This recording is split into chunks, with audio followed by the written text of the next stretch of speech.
In this problem, we're asked to show that the hexagonal closed packing of spheres C over A is 1.633, which is the square root of 8 over 3.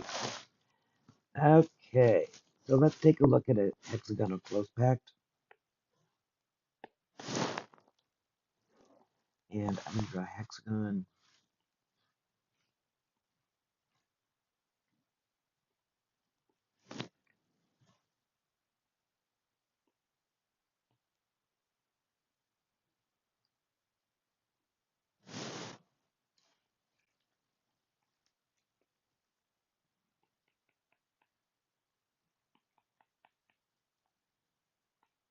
Okay, there's my hexagonal closed pact.